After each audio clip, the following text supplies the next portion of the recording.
TV నేను మీ Varma. September 2 mega అభిమానులకి పెద్ద పండగ.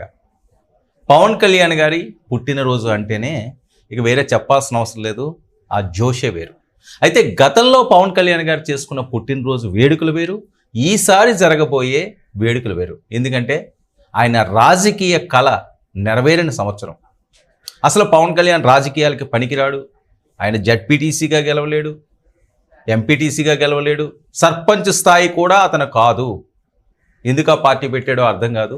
ఒక ప్యాకేజ్ స్టారు, చంద్రబాబు కోసమే పార్టీ పెట్టాడు. ఆయన పర్సనల్ లైఫ్ను కూడా టచ్ చేసి అతి నీచంగా మాట్లాడిన వాళ్ళందరి నోర్లు మోయించిన సంవత్సరం ఇది.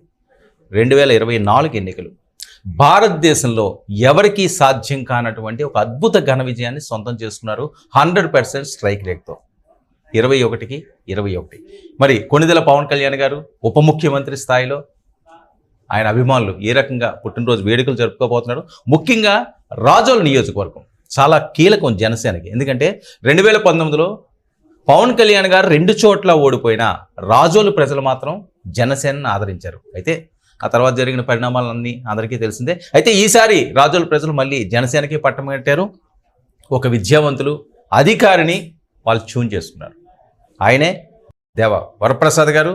ఎక్స్క్లూజివ్గా మనతో పవన్ కళ్యాణ్ గారు పుట్టినరోజు సందర్భంగా ఇంటర్వ్యూ ఇవ్వడానికి సిద్ధంగా ఉన్నారు. నమస్కారం. నమస్కారం అండి. సార్, పవన్ కళ్యాణ్ గారు జనసేన పార్టీ ఆ ప్రస్థానం, మీరు అందులో చేరడం ఎలా జరిగింది ఇదంతా? 2022లో నేను జనసేన పార్టీలో చేరటం జరిగింది. దానికి ముందు 2 సంవత్సరాల క్రితం నేను రిటైర్ అవటం. అంత క్రితమే పవన్ కళ్యాణ్ గారితో నాకున్న సంబంధం, వారితో కలవటం, మాట్లాడటం అనే అలాంటి ఆ రిలేషన్ ఉంది ఆయనతో. నాకు ఒక 3-4 సందర్భాల్లో కలిసింది కూడా ఉంది.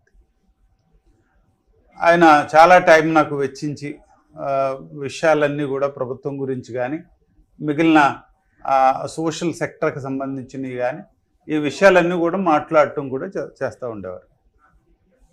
ఎప్పుడైతే నేను రిటైర్మెంట్ తర్వాత నేను 22లో ఆయన నాకు సూచన చేయటం జరిగింది. మీరు ఎలాగూ ఇంట్రెస్టెడ్గా ఉన్నారు, నాతో పాటు ట్రావెల్ చేస్తున్నారు మీరు, కాబట్టి పార్టీలో జాయిన్ అయితే బాగుంటుందనే సూచనతో మళ్ళా నాకు ఇంకొక మాట మాట్లాడటానికి కూడా నాకు ఇంకొక అవకాశం కూడా ఏమి ఇవ్వలేదు. ఆయన వెంటనే కండువా వేసి ఆయనతో పాటు ఫోటో తీసుకుని పార్టీతో జాయిన్. ఎప్పుడు మొదటిసారి పవన్ కళ్యాణ్ గారిని వరప్రసాద్ గారు కలిసారు? ఆ సందర్భం ఏంటి? నేను సుమారు 2017 నుంచి నేను వారిని కలుస్తాను. అంటే ఏంటి, ఏదో సందర్భం ఉండాలి కదా? సందర్భం అంటే వారిని కలవటానికి వెళ్ళటం.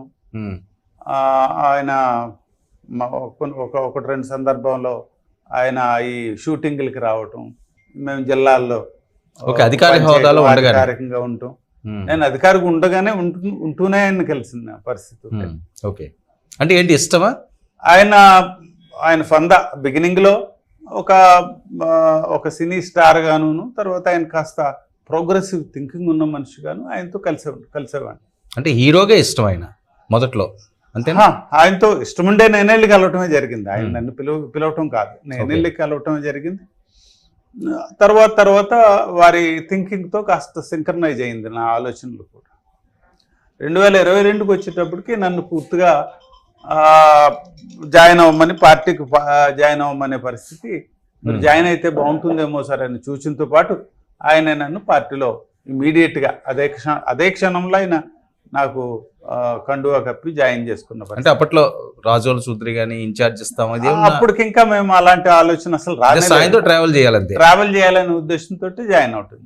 జనవాణి మీ ఆలోచన. ఆ తర్వాత అయిన వెంటనే ఇంకొక 10-15 రోజుల్లో ఏదైనా ప్రోగ్రామ్ స్టార్ట్ చేయాలా, మంచి ప్రోగ్రామ్ ఎలా ఉంటే బాగుంటుందనే ఆలోచనలో ఈ జనవాణి అంటే రిప్రజెంటేషన్స్ తీసుకొని వారి రిప్రజెంటేషన్లు ప్రభుత్వానికి పంపించి ఈ గ్రీవెన్సెస్ సెటిల్ చేసినట్టయితే, ఎందుకంటే ప్రభుత్వంలో అప్పటికే అసంతృప్తి ఉంది.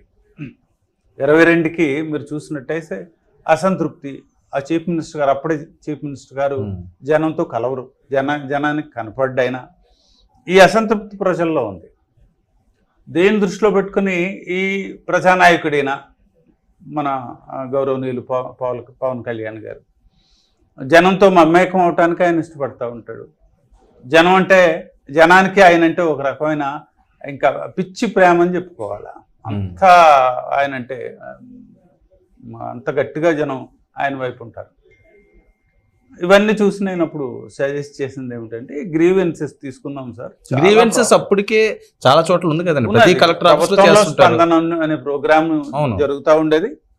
అయినా కూడా పబ్లిక్ డిసాటిస్ఫాక్షన్ లో కనిపించారు నాకు. నాకు అప్పటికే సిస్టంలో ఉండి నేను బయటకు అవును. వచ్చాను కాబట్టి అప్పుడే ఆ పబ్లిక్ లో ఉండే డిస్సాటిస్ఫాక్షన్ ని క్యాప్చర్ చేయాలంటే, లేకపోతే వారిని అర్థం చేసుకోవాలంటే, వారి కొన్ని వారి ప్రాబ్లమ్స్ ని, సమస్యల్ని మనం సెటిల్ చేయాలంటే తప్పనిసరిగా ఒక వేదిక అవసరం. ఎలాంటి వేదిక అనే ఆలోచనలో ఈ జనవాణి అనే పేరు పెట్టుకొని ఇలా మనం గ్రీవెన్సెస్ తీసుకుందాం సార్. తీసుకుని గవర్నమెంట్కే పంపిద్దాం. మనకు ఇంకంతకంటే స్కోప్ లేదు, మనకి సెటిల్ చేసే మెకానిజం లేదు. Government is the only source. Government ద్వారా, గవర్నమెంట్ మెషినరీ ద్వారా మనం ఈ గ్రీవెన్సెస్ సెటిల్ చేద్దామని ఒక ఆలోచనతో వారితో షేర్ చేసినప్పుడు అది స్టార్ట్ చేసామండి. ఒక ఎలక్షన్ ముందు ఒక 10 నుంచి 12 స్టేషన్స్లో మెయిన్ సెంటర్స్లో మనం గ్రీవెన్సెస్ తీసుకోవటం జరిగింది. 3 నుంచి 3,500 గ్రీవెన్స్ల వరకు మేము తీసుకున్నాం. అడ్డల్స్ వచ్చినాయి అందులో? అవి ఏం హడ్డిల్స్ లేవండి. చాలా బ్రహ్మాండంగా, చాలా ఎంకరేజ్మెంట్ అండి. ఇది one of the flagship programmes. Janasena పార్టీకి జనవాణి అనే ప్రోగ్రామ్ చాలా హైలైట్ ప్రోగ్రామ్ అన్నమాట. జనసేన పార్టీకి జనవాణి